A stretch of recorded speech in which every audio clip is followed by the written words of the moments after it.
Dobrý deň, vítam vás pri sledovaní našej relácie Slovensku to nie je jedno, voľte s rozumom. Vítam aj nášho dnešného hostia, a to pána Michala Fajína, riaditeľa nemocnice Nitra. Dobrý deň. Dobrý deň, prajem. Pán Fajín, vy ste na Slovensku známi ako veľmi úspešný a talentovaný manažer, ktorý sa osvedčil najmä v takých tých krízových stavoch, keď sa dostali naše inštitúcie. Momentálne ste riaditeľom nemocnice Nitra, ale máte za sebou históriu, kedy ste doslova dvíhali z popola naše popredné kúpele. Mohli by ste k tomu niečo viac? Tak áno, takéto prelomenie toho krízového manažéra, kedy prišlo, tak to bolo ešte v rámci cestovného ruchu, kedy som riešil pár prevádzok na Slovensku v rámci krízového manažmentu v hotelierstve a cestovného ruchu. A potom prišla ponuka, kde som sa dostal za riaditeľa Národného ústavu reumatických chorôb, kde takisto bola krízová situácia. Len teda som dostal od jedného známeho kamaráta, že poď do zdravotníctva, lebo že to je takisto jak v hotelierstve, len tam nemusíš hľadať klientov, tak som povedal, že dobre. Čo ma veľmi tešilo, že za veľmi krátku dobu sa podarilo zastabilizovať ten Národný ústav a získať veľa finančných prostriedkov. Hovoríme o Piešťanoch. O Piešťanoch. Z vlastnej tvorby, teda v tej zdravotníckej, kde dodnes v podstate z toho nastavenia Národný ústav reumatických chorôb tvorí nejaký ten cash flow. Nič sa tam nezmenilo od pár teda tých systémových ľudí, ktorí odtiaľ odišli, kľúčových, alebo teda znova ich nahradili nejakí lepší a modernejší manažéri, čo teda sa veľmi rád, ale stavajú na tom, čo sme vtedy s mojím tímom vytvorili, doposiaľ z toho žijú. Takže som veľmi rád, že to malo úspech. Potom som dostal ponuku prejsť do kúpeľov Číž, ktoré boli takisto na pokraji krachu a bola to pre mňa taká výzva, že Slovensko má jedno krásne prostredie a je to prostredie, ktoré sa mi veľmi nepáči, ako nazývame, a to je menej rozvinutý kraj Slovenska, teda Gemer. A je tam toľko krásnych prírodných pamiatok, ale aj kultúrnych pamiatok ako Gotická cesta. Čiže chcel som to postaviť na tej jedinečnosti, či už prírodného liečivého zdroja, a teda aj umiestnenia v menej známom kraji, ako je Gemer. Čiže podarilo sa to a ja môžem dnes povedať, že kúpele Číž patria k tým prvotným kúpelom na Slovensku, kde ľudia dostávajú kvalitné služby a teda ten menej rozvinutý kraj sme priniesli tým kúpeľným hosťom ako jeden pekný a krásny kraj, kde si vedia oddychnúť a nadobudnúť tú silu, ktorú tá prevencia o kúpeľoch hlavne má dávať. My sa ešte vrátime k tomu zdravotníctvu, ale mňa veľmi zaujala taká jedna poznámka, ktorú ste práve povedali, že Slovensko má tie kúpele. Slovensko je skutočne, by sa dalo povedať, že kúpeľnou veľmocou, teda mohlo by byť v rámci ako Európy. Čo myslíte, v čom je ten hlavný problém z vášho pohľadu toho krízového manažéra, že prečo ešte tu nemáme vyšší napríklad? A mňa veľmi mrzí, že kúpele sú väčšinou otázka vždy predvolebná a veľa politických strán sa opiera hlavne o kúpeľnú liečbu a následnú zdravotnú starostlivosť.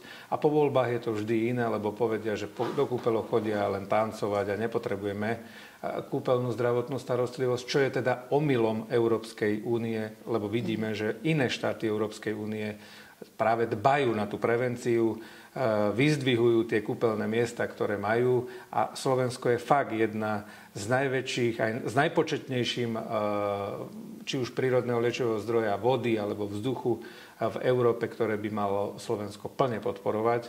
A nie len tým, že v platiace zdravotné poisťovne, poviem tak, že veľmi málo na to, aby Slováci mohli chodiť do svojich kúpeľov.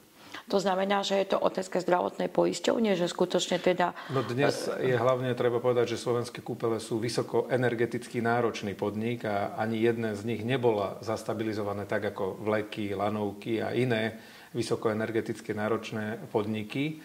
Kúpele do tohto nespadli a my denne sú kúpele treba z Piešťany alebo iné, ktoré denne potrebujú, vynaložia strašne veľa elektrickej energie na to, aby ten prírodný liečivý zdroj čerpali. Áno, to bahno sa musí čerpať, tá voda sa musí čerpať. 24 hodín, 7 dní týždni. Čiže to nie je to, že si zajtra vypnem, nemám ľudí, lebo nakoľko tie prírodné zdroje sú obnoviteľné, aby teda vytopili alebo teda by zatvrdli tie vody a znehodnotili by sa tie prevádzky, ktoré potrebujú vysoko energeticky náročné čerpanie týchto energií, ktoré zabíjajú dnes prevádzky, nakoľko sú strašne v astronomických číslach. Áno, samozrejme, že kúpele sú takto náročné, finančne náročné, ale zase z toho vášho pohľadu vidíte v nich napríklad až taký potenciál, že by mohli byť aj význačným prínosom do štátnej kasy? Ja osobne si myslím, že nevyužívame plný potenciál nášho kúpeľníctva, kde môžeme kľudne postaviť cestovný ruch Slovenska na kúpeľných zariadeniach.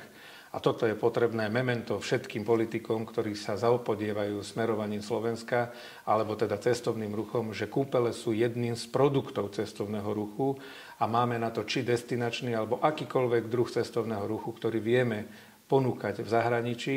A myslím si, že slovenské kúpely boli historicky obľúbené už od čias Rakúska-Uhorska, kde chodili panovníci na Slovensko si oddychnúť a uzdraviť sa z rôznych zdravotných problémov. Čiže toto treba využiť a ponúkať to nie len pred voľbami, ale hlavne aj ako prevenciu dať aj slovenskému národu a podporovať slovenské kúpele.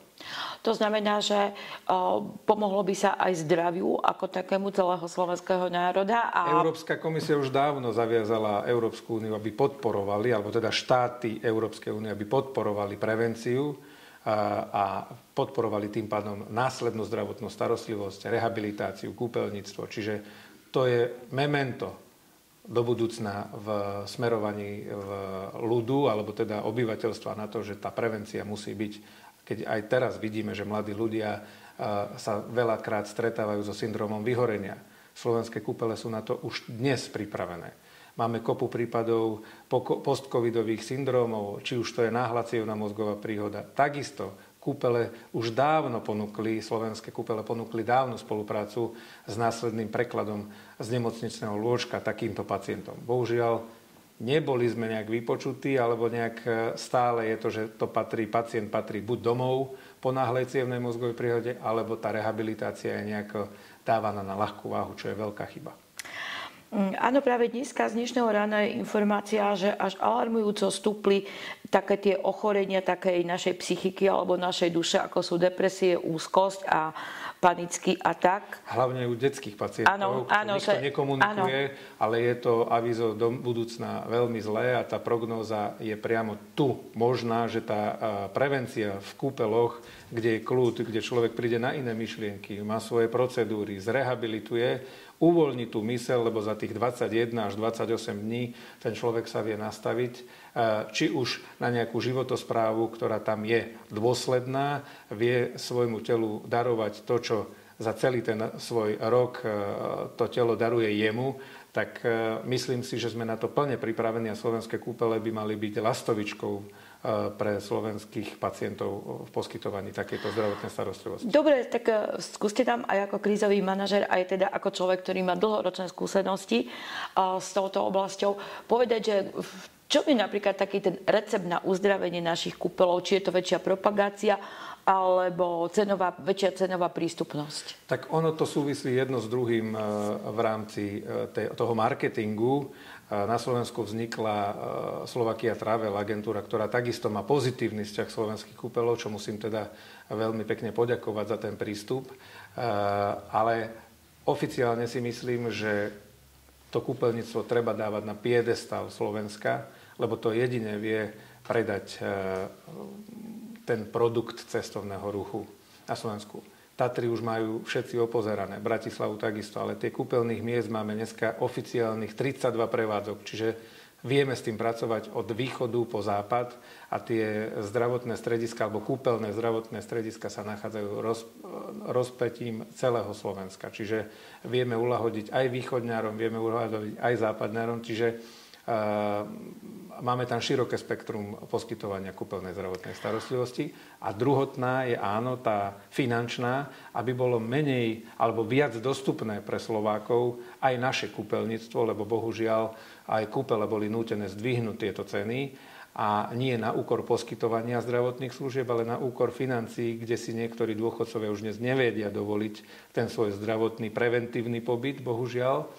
A nám je to veľmi ľúto, lebo každá jedna európska krajina podporuje prevenciu v kúpeloch a podporuje dôchodcov na to, aby chodili do tých kúpelov, ba dokonca už dnes vznikajú programy aj na podporu mládeže, aby vedeli vypnúť z toho každodenného mediálneho smogu alebo tých tlakov, ktoré zažívajú či už v práci alebo v domácom prostredí.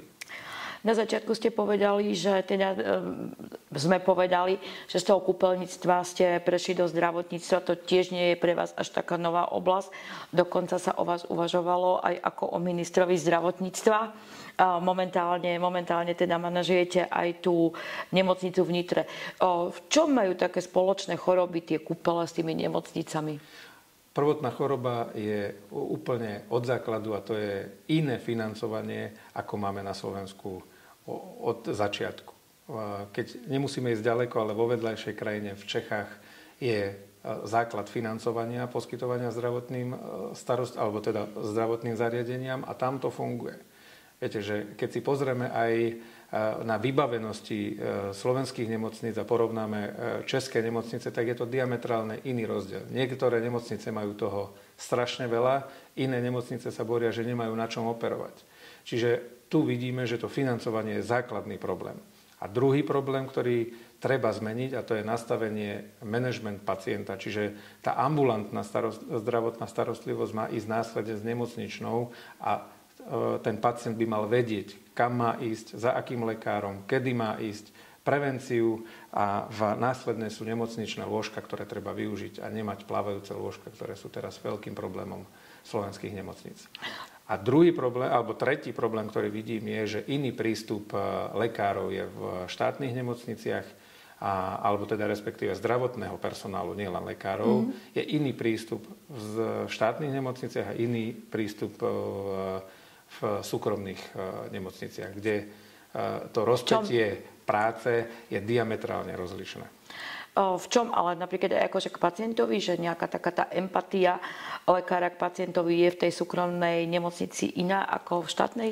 Nie je to empatia, je to proste o nastavení podmienok práce. Čiže ten súkromný poskytovateľ zdravotnej starostlivosti si viac dohliada na to, aby lekár alebo iný zdravotník nemal niekde inde úväzok a proste dohliada na to, aby ten lekár mal komfort, čo teda môžu aj štátne nemocnice.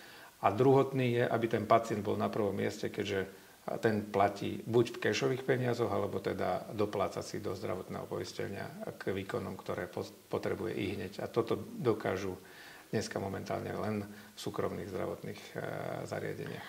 S hostiami, ktorí už sedeli v našom kresle, sme konštatovali, že vlastne sme pred voľbami a do tých volieb ide Slovensku veľmi zlom, až v takom katastrofálnom stave, a to vo všetkých oblastiach. Myslíte si, že sa to takýmto spôsobom dotklo aj práve zdravotníctva a kúpeľníctva? My vieme, že proste je v zlom stave, ale že či je to aj otázka týchto 3 rokov? Ja osobne si myslím, že veľký problém slovenského zdravotníctva je práve ten, že každá politická strana si dá nominanta, ktorý má minimálnu životnosť na slovenskom ministerstve zdravotníctva je rok a pol.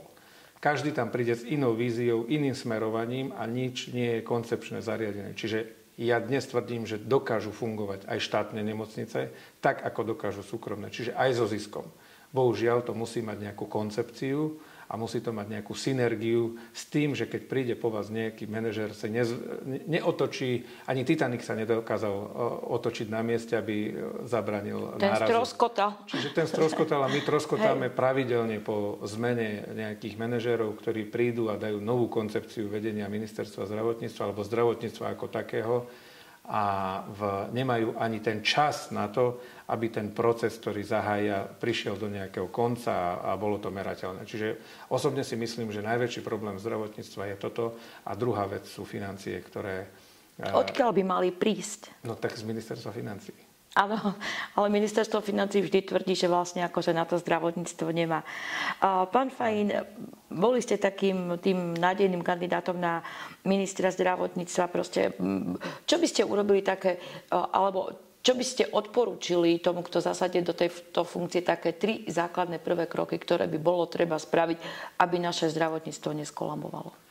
Viete, máme tu kopu úspešných projektov, ktoré sú na Slovensku. Bohužiaľ sú v súkromných rukách a každý si myslí, keď je niečo štátne, tak je z toho trhací kalendár. Toto je prvá základná chyba, že môže si štát dovoliť kúpiť neviem koľko CT-čiek za inú sumu, ako si kúpi ten súkromný. Bohužiaľ vidím tento problém, že my dnes máme zo štátnych peňazí trhací kalendár, čo súkromník si svoje výdaje vie veľmi rýchlo ustrážiť a mne príde veľmi úsmevné už len fakt, že súkromníci vedia postaviť za 50 miliónov nemocnicu a my už sa toľkokrát hádame a hľadáme peniaze na to, aby sme našli 3-krát drahšiu nemocnicu, ktorá už dneska stojí. A myslím si, že už len toto je jeden z problémov. Druhý problém, ktorý je stratégia poskytovania zdravotnej starostlivosti.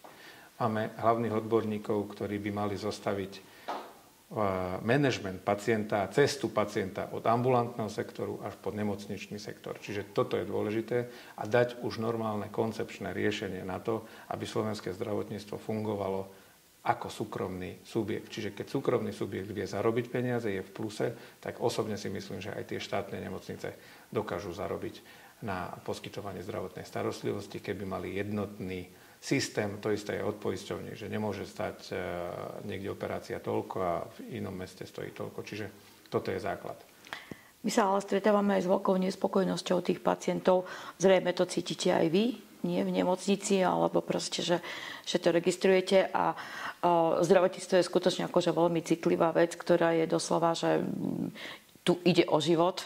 Je také pekné porekadlo Verichova, alebo teda taká riekanka.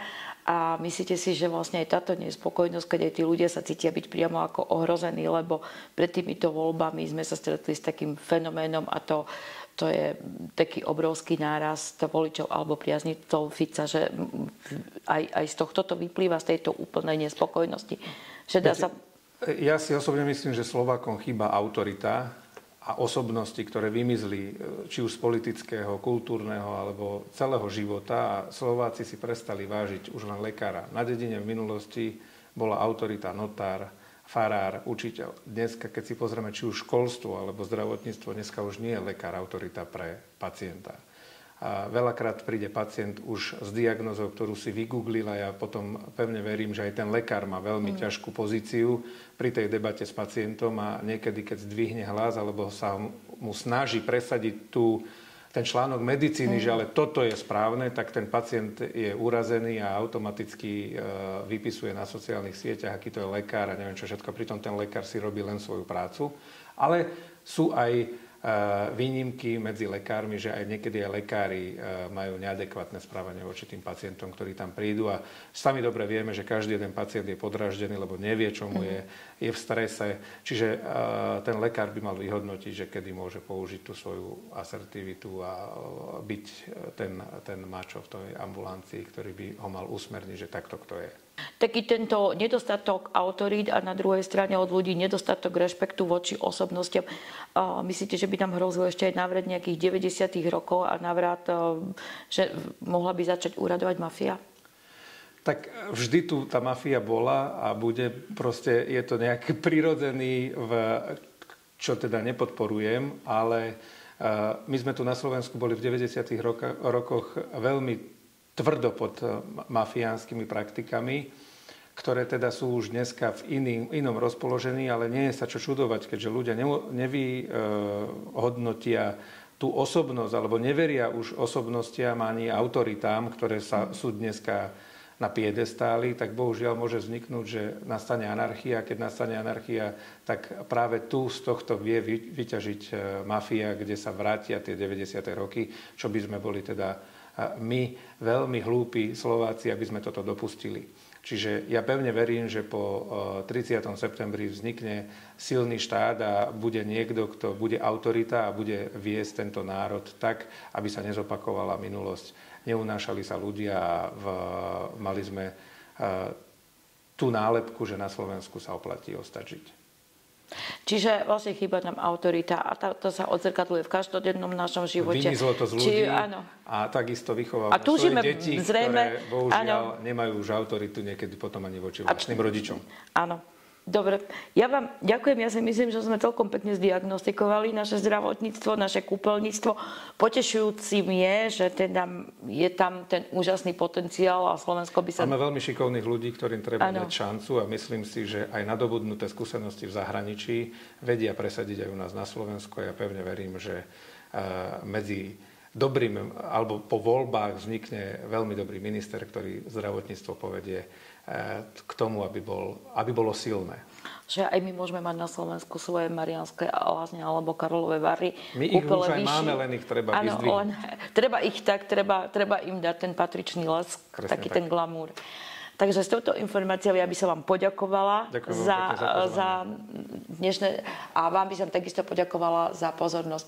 Ja by som ešte chcela dať do pozornosti, že každý z vás, teda jeden z vás, kto nám napíše najzaujímavejší komentár, dostane od nás takúto hodnotnú literatúru a myslím si, že prečítať si niečo o spisovateľoch, ich živote a diele je ideálne niekde v prostredí, v náručí našich slovenských kúpeľov. Ďakujem vám za pozornosť, ďakujem za návštevu. Budeme sa tešiť na návštevu vašich čitateľov.